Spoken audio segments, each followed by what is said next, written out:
Godean di masa lalu dan makam misterius di Pasar Godean.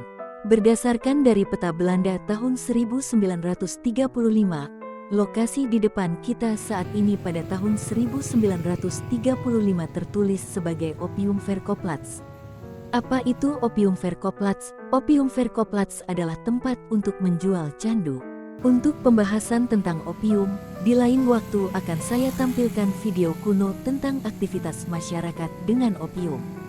Bangunan bergaya kuno di depan kita ini dan di seberang dari bangunan ini sudah nampak pada peta Belanda tahun 1935. Namun apakah bangunan ini masih asli atau sudah direnovasi? Perkiraan saya bangunan ini pernah direnovasi pada bagian atap.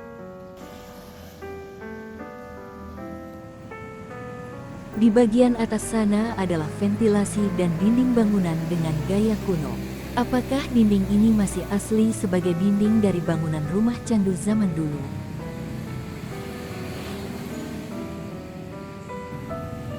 Di depan kita ini juga merupakan bangunan kuno yang dalam peta Belanda tahun 1935 sudah tergambar. Kemungkinan kedua bangunan di lokasi ini dahulunya mempunyai fungsi yang berkaitan.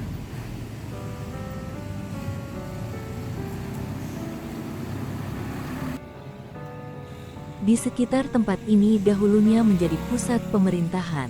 Kantor dari distrik Godean dulu berada di belakang Pasar Godean, saat ini lokasinya menjadi kantor Telkom. Di bagian barat Pasar Godean juga masih nampak bangunan-bangunan bergaya kuno. Ada kemungkinan bangunan-bangunan ini dibuat setelah tahun 1935, karena dalam peta tahun 1935 belum nampak. Bangunan bergaya kuno di depan kita ini nampak megah. Saat ini digunakan sebagai Bank BRI.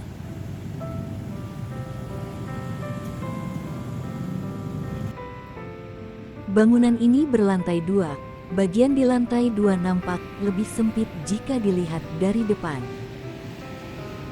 Bagi teman-teman yang mengetahui mengenai sejarah bangunan ini bisa dituliskan di kolom komentar.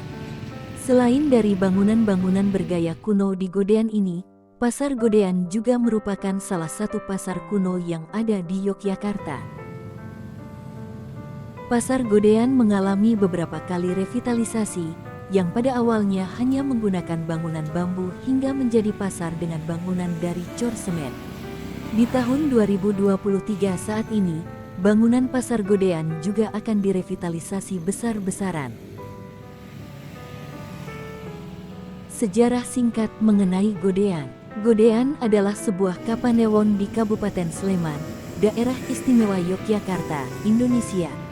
Bentangan wilayah di Kapanewon Godean berupa tanah yang datar dan sedikit berbukit. Sudah sejak lama wilayah Godean merupakan pusat ekonomi bagi wilayah Sleman bagian barat. Pasar Godean merupakan salah satu pasar yang cukup ramai dan terkenal dengan jajanan peyek belut. Riksblad Kasultanan Yogyakarta nomor 11 tahun 1916, Godean merupakan distrik di bawah wilayah Kabupaten Sleman yang membawahi 8 onderdistrik dan 55 kalurahan. Sebelum kita lanjutkan mengenai sejarah Godean, kita diperlihatkan sebuah pintu yang biasa saja. Siapa sangka bahwa di balik pintu ini terdapat 2 buah makam, dan keberadaan dari makam ini tidak diketahui oleh banyak orang. Makam ini berada di dalam ruangan kecil dan sempit seperti ini. Menurut cerita masyarakat, makam ini sudah ada sebelum Pasar Godean dibangun. Makam ini adalah makam dari sepasang suami istri. Masyarakat sekitar menyebutnya makam Kiai Jembrak dan Nyai Jembrak. Banyak dari masyarakat yang berasumsi bahwa makam ini merupakan makam dari guru spiritualnya Sultan Agung.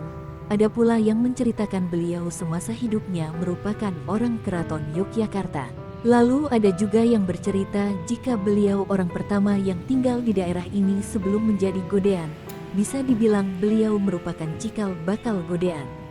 Jika saja semua sumber itu digabungkan, misteri makam Mbah Jembrak pun masih jauh dari kata terang. Ini merupakan bagian dalam dari Pasar Godean, yang saat video ini dibuat sedang dalam tahap pembongkaran untuk direvitalisasi.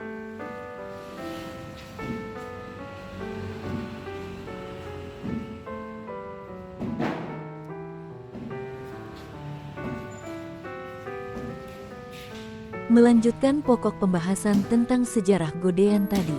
Riksblad Kasultanan Yogyakarta nomor 11 tahun 1916, Godean merupakan distrik di bawah wilayah Kabupaten Sleman yang membawahi 8 onderdistrik dan 55 kalurahan.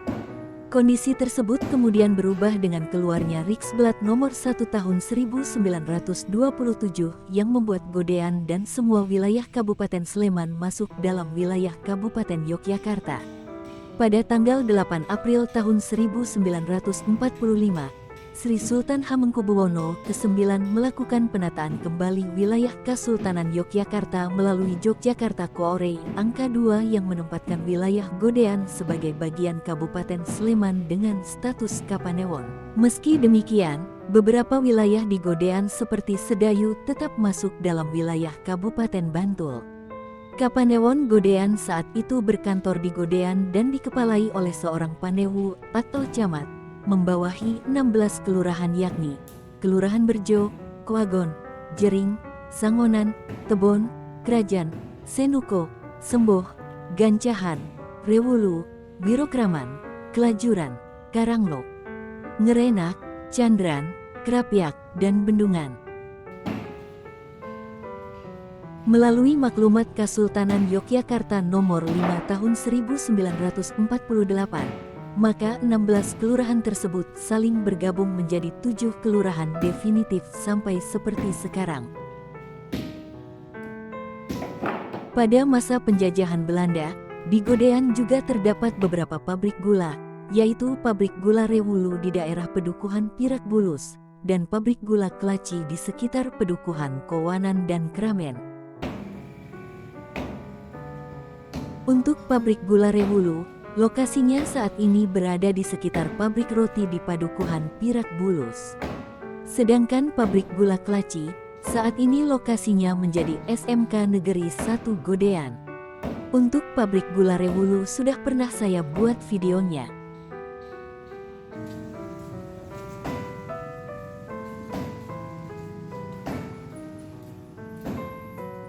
Seperti inilah kondisi Pasar Godean pada hari Minggu tanggal 15 Januari tahun 2023.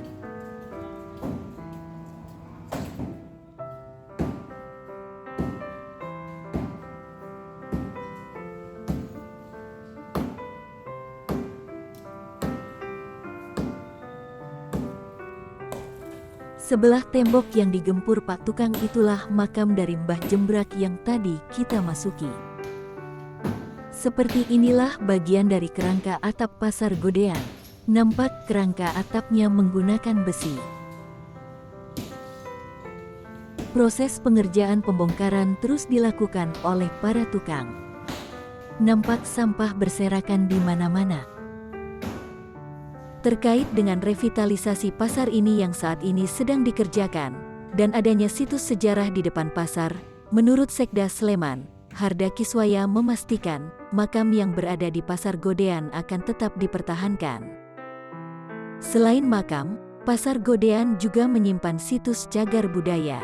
Monumen ini terletak di halaman kantor Telkom, Utara Pasar Godean, Desa Sidoagung, Kecamatan Godean, Sleman, Yogyakarta. Monumen berupa bangunan tugu dari batu bata yang diplester, bentuk piramid pada puncaknya dengan batur setinggi 1 meter.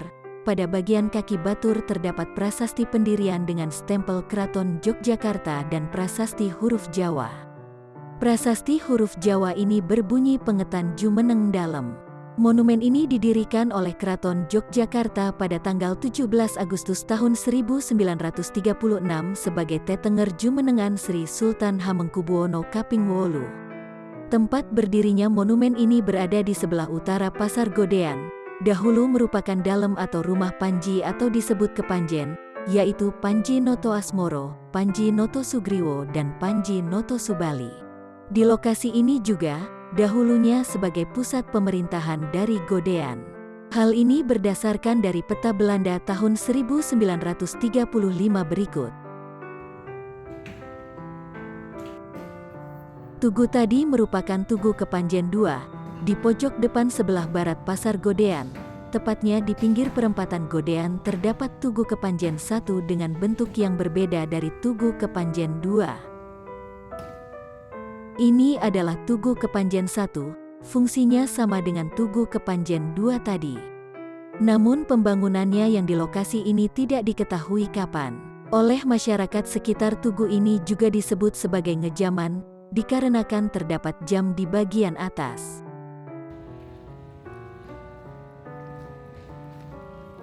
Selain dari beberapa situs sejarah tadi, di Pasar Godean juga terdapat sumur tua yang tetap akan dipertahankan.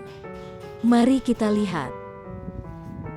Inilah sumur yang saya maksud. Sejarah dari sumur ini juga tidak diketahui.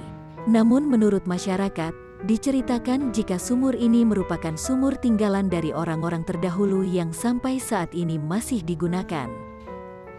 Di Pasar Godean dahulu juga pernah ada kejadian pembunuhan. Berdasarkan dari koran The Lokomotif tanggal 30 Oktober tahun 1936. Saat itu Dewan Pengadilan di Jogja mendengar kasus LDP, yang beberapa bulan lalu menikam sampai mati dengan pisau seorang rekan senegaranya, KNT, di Pasar Godean. Terdakwa membantah memiliki niat untuk mengambil nyawa KNT. Dia telah diserang oleh pria yang terbunuh dan seorang Tionghoa lainnya, NDK, dan dipukuli dengan benda keras, sehingga dia menderita luka di kepala, lengan dan kaki. Pelaku telah melarikan diri, tetapi dikejar oleh para penyerangnya, kemudian dia mencabut pisau dan menikamnya. Baru setelah asisten Wedana Godean mengetahui bahwa KNT telah mati. Berbagai saksi dihadirkan dalam kasus ini, hampir semuanya mengaku bersalah. Lebih dari 1 tahun telah berlalu, dia dikejar oleh musuh-musuhnya, dan beberapa kali mereka mengancam akan membunuhnya. Saat diadakan pertemuan di Godean dengan Bupati Tionghoa dan beberapa orang Tionghoa untuk mencoba menyelesaikan pertengkaran itu. 6 bulan sebelum kejadian pembunuhan, diduga salah satu penyerangnya pernah menyuap seorang kepala distrik sebesar 300 gulden agar orang itu atau pelaku masuk penjara selama 1 bulan. Sejak itu, dia terus-menerus dikejar dan pernah ia harus menyelamatkan diri dengan melarikan diri ke rumah kepala distrik. Jelas dari pernyataan-pernyataan tersebut, bahwa pelaku telah bertindak untuk membela diri dan oleh karena itu Dewan Pengadilan membebaskannya dari penuntutan. Demikianlah yang dapat saya sampaikan mengenai Godean. Apabila dari sedulur-sedulur mempunyai informasi lebih tentang Godean bisa ditambahkan melalui kolom komentar.